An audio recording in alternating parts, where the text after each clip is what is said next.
ఇకపై మీకు ఇష్టమైన ఫేవరెట్ సీరియల్స్ యొక్క ఫుల్ ఎపిసోడ్స్ యూట్యూబ్లో అందుబాటులో ఉండవు. కేవలం సన్నెక్స్లో మాత్రమే ఫ్రీగా చూడొచ్చు. కావాలంటే నన్ను ఉద్యోగం నుంచి తీసేయండి సార్, కానీ అతన్ని మాత్రం ఒక్క క్షణం కూడా పోలీస్ స్టేషన్లో ఉండనివ్వకండి సార్. ప్లీజ్ సార్, దయచేసి నాకు సహాయం చెయ్యండి. మీ కాళ్ళు పట్టుకొని అడుగుతున్నాను సార్. అమ్మా ముందు పైకి లేవు. నాకు వేరే దారి లేదు సార్. నా గురించి అతను కష్టపడటం నేను భరించలేకపోతున్నాను సార్. Please sir. సరే అమ్మా, నువ్వు కంగారు పడకు. అశ్విన్ని నేను వెళ్ళి రిలీజ్ చేయిస్తాను. నాతో పాటు మీరు కూడా పోలీస్ స్టేషన్కి రండి. అలాగే సార్. సరే, మీరు ఇక్కడే ఉండండి, నేను వెళ్ళి రెడీ అయి వస్తాను.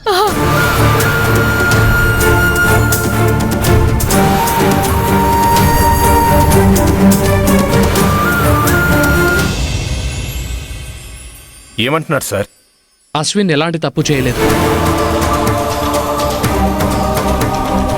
మా మేనేజ్మెంట్లో ఒక చిన్న పొరపాటు వల్ల ఈ ఇష్యూ జరిగింది. ఇప్పుడు నేనేం చేయాలి సార్?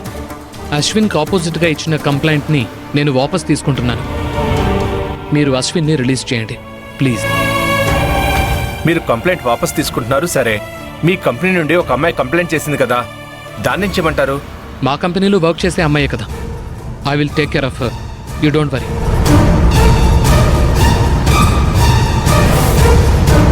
ఇన్స్పెక్టర్, ఇప్పుడు ఈ కేసుని విత్డ్రా చేసుకోవటం వల్ల మీకు ఎలాంటి ప్రాబ్లం రాదు, దానికి నేను గ్యారంటీ. సరే, ఓకే సార్. మీరు సార్, ఈ గార్మెంట్స్ కంపెనీ కేసు ఎఫ్ఐఆర్ని క్యాన్సిల్ చేసి ఒక విత్డ్రా లెటర్ రాసి సార్ దగ్గర సంతకం తీసుకో. Okay sir. అలాగే అశ్విన్ని కూడా రిలీజ్ చేయండి. Okay sir.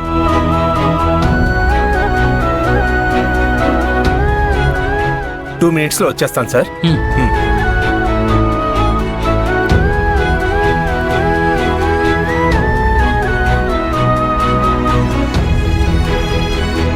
సెల్ ఓపెన్ చేయి.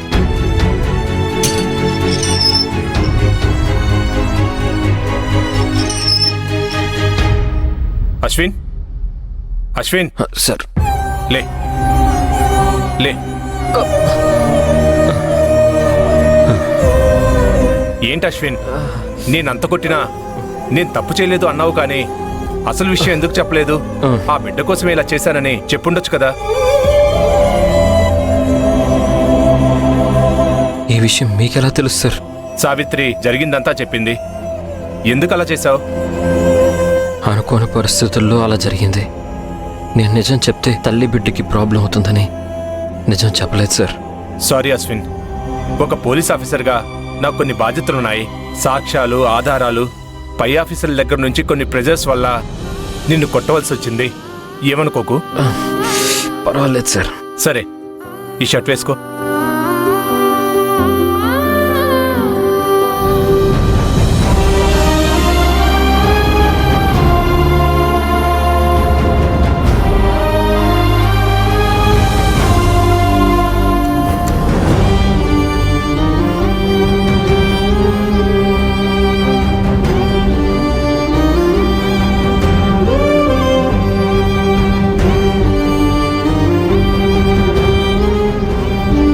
పద వెళ్దాం.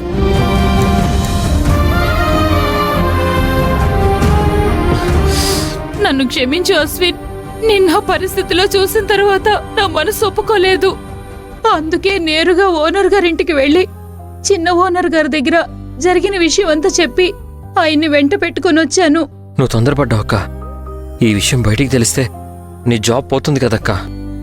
ఆవిడ జాబ్ గురించి నువ్వు బాధపడాల్సిన అవసరం లేదు అశ్విన్, నేను చూసుకుంటాను. అశ్విన్, ఈయనే మన కంపెనీ చిన్న ఓనర్ గారు. ఇంతకు ముందు మనం ఎప్పుడు మీట్ అవ్వలేదు కదా. మేబీ ఇదే ఫస్ట్ టైం. ఎవరికైనా ఏదైనా సమస్య వస్తే, అది పోలీస్ స్టేషన్ వరకు వస్తే వాళ్ళ భవిష్యత్ ఏమవుతుందో అని ఆలోచిస్తారు తప్ప అవతలి వాళ్ళ గురించి ఆలోచించరు. కానీ నువ్వు నీ గురించి ఆలోచించకుండా ఈవిడ జాబ్ గురించి, ఆవిడ బిడ్డ గురించి ఆలోచించావు. మేబీ నీ ప్లేస్లో నేనున్నా కూడా అలా ఆలోచించవాణ్ణి కాదేమో. అదే సార్ అశ్విన్లో ఉన్న మంచితనం. Yes, you are right. Ashwin, you are really great.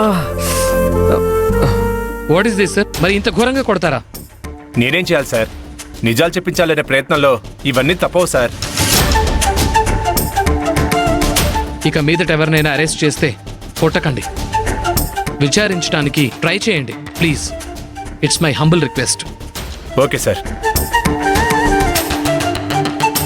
Ashwin, జరిగిన అన్నింటికి నేను నీకు సారీ చెప్తున్నాను. నువ్వు రెస్ట్ తీసుకొని ఆరోగ్యం కుదురపడ్డాక కంపెనీలో జాయిన్ అవ్వచ్చు. ఇంత జరిగాక అక్కడ జాబ్ చేయడం బాగుండదు సార్. నో అశ్విన్, తప్పకుండా మీరు జాబ్ చేయాలి. మీరు జాబ్ మానేస్తే ఈ తప్పు మీరే చేశారనుకుంటారు. అలా జరగకూడదు. పైగా తప్పు చేసిన వ్యక్తి మన కంపెనీలోనే ఉన్నాడు. వాణ్ణి మనమే కనిపెట్టాలి. అది నీ బాధ్యత.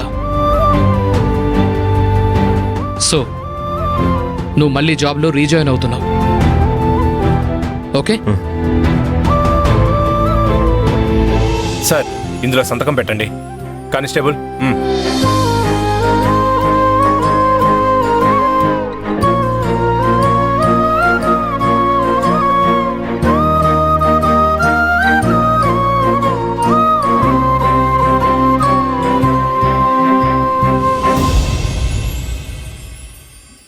అమ్మా,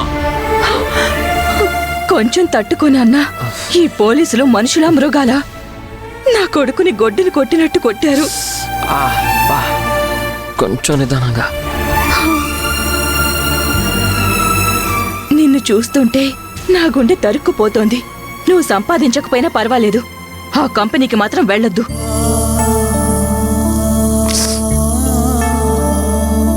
ఆ కంపెనీ అభివృద్ధి కోసం రాత్రి పగళ్ళు ఎంత కష్టపడి పనిచేశావు.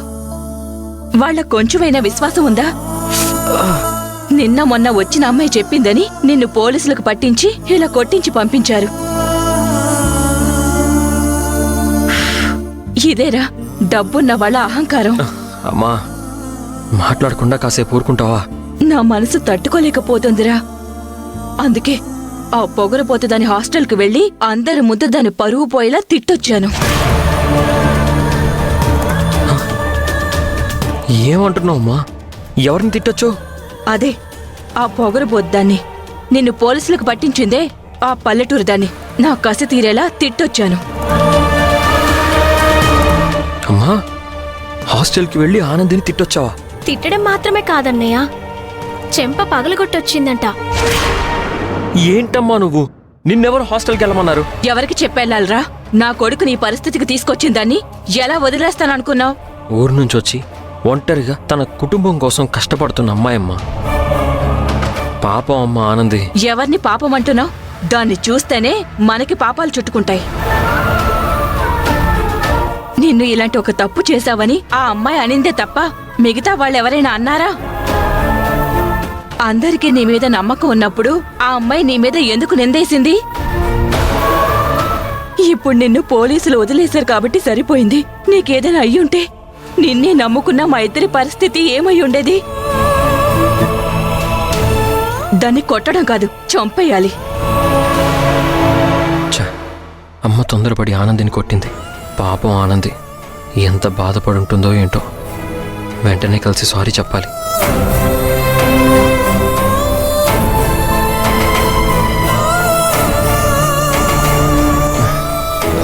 ఒరే, ఇప్పుడెక్కడికి వెళ్తున్నావు?